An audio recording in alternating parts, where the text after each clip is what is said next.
Hello everyone, నా పేరు సమర్పణ్. ఈ ఛానల్ ద్వారా మనం ఇంటర్మీడియట్ ఇంగ్లీష్ లెసన్స్ని తెలుగులో ఎక్స్ప్లెయిన్ చేసుకుంటున్నాము. సో 2026 ఎగ్జామ్కి ప్రిపేర్ అవుతున్నటువంటి స్టూడెంట్స్ కోసం ఇంగ్లీష్ ఎగ్జామ్లో చక్కగా పర్ఫామ్ చేయడం కోసం ఎగ్జామ్ టిప్స్ అనేటువంటి ఈ యొక్క సిరీస్ని నేను చేస్తున్నాను. సో డీటెయిల్డ్ ఎక్స్ప్లెనేషన్ కాకుండా ఎగ్జామ్కి ఎంతవరకు అవసరం అవుతుందో, ఎగ్జామ్కి ఏ విధంగా రాయాలనేటువంటి షార్ట్ కట్స్ మాత్రమే నేను ఇక్కడ చెప్తా ఉన్నాను. కాబట్టి వీడియోస్ స్కిప్ చేయకుండా చివరి వరకు చూడండి. ఖచ్చితంగా మంచి మార్కులు అనేటువంటివి మీకు వచ్చేటువంటి ఛాన్స్ ఉన్నాయి. ఈ వీడియోస్ మీ ఫ్రెండ్స్ అందరికీ షేర్ చేయండి. ఈ సమయంలో చాలా చక్కగా అందరికీ ఉపయోగపడతాయి కాబట్టి మీరు షేర్ చేసి సబ్స్క్రైబ్ చేయలేనటువంటి వాళ్ళు సబ్స్క్రైబ్ చేసుకోమని రిక్వెస్ట్ చేస్తున్నాను. అండ్ దెన్ ఇంకా ఈ యొక్క వీడియోలోకి వెళ్ళిపోదాం. సో 4 మార్కులు వచ్చేటువంటి యొక్క డైలాగ్ రైటింగ్ అనేటువంటి టాపిక్ గురించి మనం ఇప్పుడు చూడడానికి ట్రై చేద్దాం. సో ఇక్కడ నేను ఏం చెప్తాను అంటే ఒకటే చెప్పేటువంటిది ఏంలే. సో డైలాగ్ అంతా నేను తెలుగులో ఎక్స్ప్లెయిన్ చేయను, ఎందుకంటే ఎలా రాయాలనేటువంటి మాత్రమే మీకు చెప్తాను, షార్ట్ కట్స్ మాత్రమే చెప్తాను. మనకి డైలాగ్ ఇచ్చిన తర్వాత ఈ యొక్క 4 ఆప్షన్స్ పైన ఇస్తాడు. చూడండి, ఇక్కడ 4 ఆప్షన్స్ మనకి ఇస్తాడు. సో ఈ యొక్క 4 పదాలు కూడా మీకు ఇచ్చినటువంటి ప్యాసేజ్లో కనబడితే అవే ఆన్సర్ కింద మీరు రాసేసేయండి. మరొకటి కూడా నేను చెప్తున్నాను, ఏంటి అంటే ఆర్డర్ కూడా మీరు ఎలా రాసుకుంటారు అంటే చూడండి, ఇక్కడ ఇది ఒకసారి మీకు చూపించడానికి ట్రై చేస్తాను. చూడండి ఇక్కడ. So first one, dash are amazing no doubt. Just ఈ యొక్క డాష్కి పైన ఉన్నటువంటి లైన్లో ఉన్నటువంటి పదం చూడండి, ఐఫోన్ అనేది కనబడుతుంది. ఈ యొక్క ఐఫోన్ అనేటువంటిది ఇక్కడ ఉంది కాబట్టి ఫస్ట్ బ్లాంక్ ఆన్సర్ వచ్చేసరికి ఐఫోన్ అనమాట. ఫస్ట్ బ్లాంక్ ఆన్సర్ వచ్చేసరికి ఐఫోన్. అలాగే ఇక్కడ చూడండి, అంటే అన్ని డైలాగ్స్కి ఇలా ఉండకపోవచ్చు, కానీ మ్యాక్సిమం 6 to 7 డైలాగ్స్కి ఇలాగే ఉన్నాయి. కాబట్టి ఈ 6లోంచి ఒకటి వచ్చే ఛాన్స్ ఉంటే మంచిదే కదా, దీన్నైనా సరే మీరు గుర్తుపెట్టుకోండి. అలాగే చూడండి, రెండో డాష్కి పైన ఉన్నటువంటి పదం ఎక్స్పెన్సివ్. రెండో డాష్కి పైన ఉన్నటువంటి పదం ఎక్స్పెన్సివ్. ఈ ఎక్స్పెన్సివ్ అనేటువంటిది లిస్ట్లో ఎక్కడ ఉందో చూడండి ఇక్కడ. కాబట్టి ఇదేమవుతుంది, రెండో డాష్ కాబట్టి ఇది రెండో ఆన్సర్ అవుతుంది. అలాగే చూడండి, ఇక్కడ మూడోది టఫ్. ఓకేనా, మూడో బిట్కి పైన ఉన్నటువంటి పదం టఫ్. ఈ టఫ్ కూడా ఇక్కడ ఉండింది కాబట్టి ఇది టఫ్ అనేటువంటిది మూడో ఆన్సర్. 4వది చూసుకోక్కర్లేదు, ఉన్నాయి 4 కాబట్టి ఇది డైరెక్ట్గా ఇలా రాసుకోవచ్చు. అయినా కానీ ఇక్కడ చూడండి మీకు ఇక్కడ. సో 4వ దానికి కూడా ఇక్కడ 4వ బిట్కి పైన ఉన్నటువంటి పదం బడ్జెట్ ఫోన్. సో అదే బడ్జెట్ ఫోన్ అనేటువంటిది ఆన్సర్ అవుతుంది. ఇలాగే అన్ని డైలాగ్స్ కూడా ఉన్నాయి. సో చూద్దాం, ఇక్కడ ఫ్యామిష్డ్ అంటే వెరీ హంగ్రీ అని అర్థం. ఫ్యామిష్డ్ అంటే వెరీ హంగ్రీ అని అర్థం కాబట్టి 1 డాష్కి పైన ఉంది కాబట్టి ఐఎమ్ హంగ్రీ అనేటువంటిది ఆన్సర్ అవుతుంది. ఓకే, తర్వాత హోమ్ మేడ్ ఫుడ్. ఇక్కడ చూడండి, ఇక్కడ 2 డాష్కి పైన హోమ్ మేడ్ ఫుడ్ ఉంది, డైరెక్ట్గా హోమ్ మేడ్ ఫుడ్ ఇక్కడ ఉంది, అది రెండో దానికి ఆన్సర్. అలాగే 3 డాష్కి పైన ఫర్ బోత్ ఆఫ్ అస్ ఉంది ఇక్కడ. So for both of us అనేటువంటిది మూడో దానికి ఆన్సర్. 4వ దానికి పైన లెట్స్ గో ఉంది ఇక్కడ. లెట్స్ గో అనేటువంటిది 4వ దానికి ఆన్సర్. చూడండి ఎంత సులభంగా ఆన్సర్ మార్కులు తెచ్చుకోవచ్చు. అలాగే చూడండి, ఇక్కడ చూసుకున్నట్లయితే మనకి ఫస్ట్ దానికి చూడండి, ఇక్కడ ఆల్వేస్ క్లిక్కింగ్ పైన లేదు కానీ ఇమీడియట్లీ నెక్స్ట్ ఉంది ఈ యొక్క ఫొటోస్ అనేటువంటిది ఫస్ట్ దాని ఆన్సర్ అవుతుంది. నెక్స్ట్ 2 డాష్కి పైన మెమరీస్ ఉంది.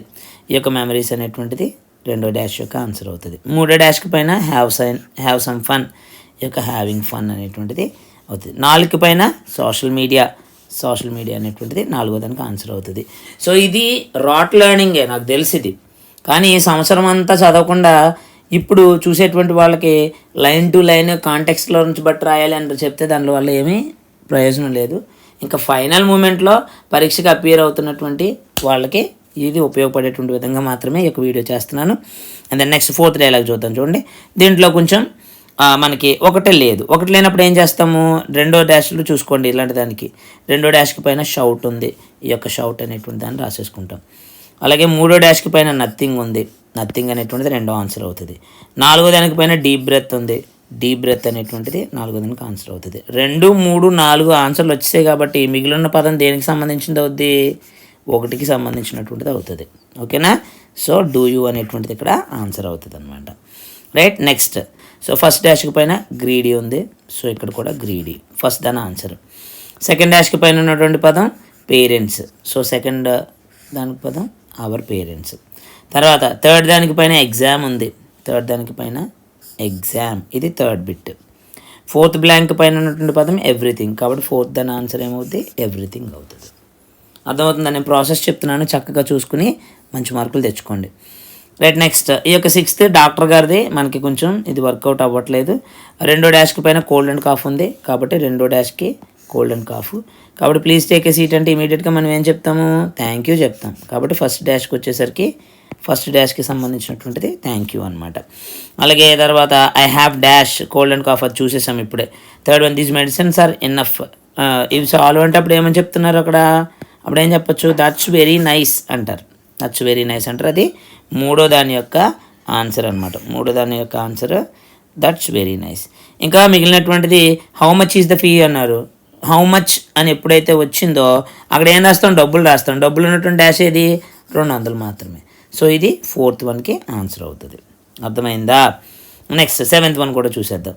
సో 7th వన్లో రెండో డాష్కి పైన ఉన్నటువంటిది train to Delhi. Okay, train to Delhi. So ఇక్కడ చూద్దాం ఏం రాస్తాం అప్పుడు రెండో దానికి answer the train to Delhi. First వదిలేద్దాం ప్రస్తుతానికి. మూడో దానికి ఆన్సర్ మనం 2 నుంచి మొదలు పెట్టాం. మూడో దానికి పైన ఉన్నటువంటిది ఆన్ టైమ్. సో దాని ఆన్సర్ వచ్చేసరికి మూడో దానికి ఆన్ టైం. 4వ దానికి ఏం లేదు. 1వ దానికి ఏమి లేదు. సాధారణంగా వెళ్ళినట్టునే ఏమంటాం, ఎవరు వెల్కమ్ అంటామా, ఎక్స్క్యూజ్ మీ అంటామా, ఎక్స్క్యూజ్ మీ అంటాం. కాబట్టి ఇది ఫస్ట్ దాని యొక్క ఆన్సరు. ఇంకా మిగిలింది ఏమైంది, లాస్ట్ వన్ థ్యాంక్ యూ చెప్పారు కాబట్టి ఇక్కడ thank you for the information అన్నారు. అప్పుడు యు ఆర్ వెల్కమ్ అనేటువంటిది 4వ దానికి అవుతుంది. 2వది మనం చూసాము, అలాగే 3వది కూడా మనం చూసాము. రైట్, నెక్స్ట్ 8th వన్లో ఒకటి మనకు ఉంది, అయినా నో ప్రాబ్లం, మనం చూడడానికి ట్రై చేద్దాం. ఓకే, గుడ్ మార్నింగ్ అంటే గుడ్ మార్నింగ్ సార్ అంటారు. కాబట్టి first one good morning sir. 2వది ప్లీజ్ టేక్ ఏ సీట్ అంటే అప్పుడు ఏమంటారు, థ్యాంక్ యూ అంటారు. తర్వాత 3వ దానికి వెల్ ఇన్ ఏంటి, ఎక్కడ చదువుకుంటున్నాడు, వెల్ ఇన్ స్టడీస్, బాగా చదువుతున్నాడు. ఇది 3rd వన్ అవుతుంది. Okay, so good morning first one good morning, 2nd one thank you, 3rd one studies. తర్వాత ఇంకా లాస్ట్ వన్ ఏంటి, ఇట్స్ నైస్ టు, మిగిలింది అదే కదా 4వది, nice to hear that. 9th one చూసేద్దాం. 9th వన్లో ఒక 2 బిట్లు కవర్ అవుతున్నాయి, చూద్దాం. Hi I'm planning to go for a movie. A movie అని అడుగుతారు, మూవీ కాబట్టి ఫస్ట్ దానికి ఆన్సర్ ఫస్ట్ డాష్కి movie. Tomorrow we have an exam, ఇక్కడ జస్ట్ అన్ ఎగ్జామ్, ఇది 2వ దానికి బిట్ అవుతుంది, ఆన్సర్ అవుతుంది. This is the first one, this is the 2nd one. Next మనం చూసుకుంటే ఇంకేమన్నాడు, యు ఆర్ డాష్. ఇప్పుడు ఏం చేస్తున్నట్టు ఇక్కడ, అటు ఎగ్జామ్ అనే సినిమా పోదామంటే ఏంటనమాట అక్కడ నెగ్లెక్టింగ్, జాగ్రత్త పట్టించుకుంటున్నాడని కాదు, నెగ్లెక్టింగ్. కాబట్టి 3rd వన్ ఆన్సర్. ఇంకా లాస్ట్ వన్ ఏంటి ఇక్కడ, సో విల్ గో ఆఫ్టర్, మిగిలింది అదే కదా, ఆఫ్టర్ కంప్లీటింగ్ ది ఎగ్జామ్, ఇలా కూడా గుర్తుపెట్టుకోవచ్చు. ఇంకా లాస్ట్ వన్ కూడా మనకి ఈజీగానే ఉంటుంది. ఐఎమ్ నాట్ ప్లేయింగ్, ఇక్కడ ఉంచండి ఫస్ట్ డాష్కి పైన, కాబట్టి ఇక్కడ ప్లేయింగ్ అనేటువంటిది ఫస్ట్ దాని ఆన్సర్. రెండో దానికి మనం వదిలేద్దాం, 3 చూద్దాం. 3 దాంట్లో మైక్రో ప్లాస్టిక్స్ ఉంది పైన, కాబట్టి ఇక్కడ మైక్రో ప్లాస్టిక్స్, ఇది 3rd వన్ ఆన్సర్. 4వ దానికి పైన హామ్ ఉంది, కాబట్టి హామ్ వచ్చేసరికి 4వ దానికి ఆన్సర్. ఇంకా మిగిలినటువంటిది ఏముంది ఇక్కడ, బీ కంప్లీటెడ్. ఆ బీ కంప్లీటెడ్ అనేటువంటిది 2వ దాని కింద వస్తుంది అన్నమాట. Okay, so first one playing, 2nd one completed, 3rd one micro plastics, 4th one harm. Right, so this is all for this video. మీకు ఏమైనా క్వశ్చన్స్ ఉంటే కమెంట్ సెక్షన్లో పోస్ట్ చేయండి. సాధ్యమైనంత వరకు ఇవి టిప్స్ మాత్రమే. ఇప్పటి వరకు మీరు చదివినటువంటి మీ టీచర్స్ చెప్పినటువంటి పాఠాలని మీరు దృష్టిలో ఉంచుకోండి. ఇవన్నీ కూడా లాస్ట్ మూమెంట్లో అప్పటికప్పుడు ట్రైన్ ఎక్కేద్దాం అనుకునేటువంటి వాళ్ళకి బాగా పనిచేస్తాయి.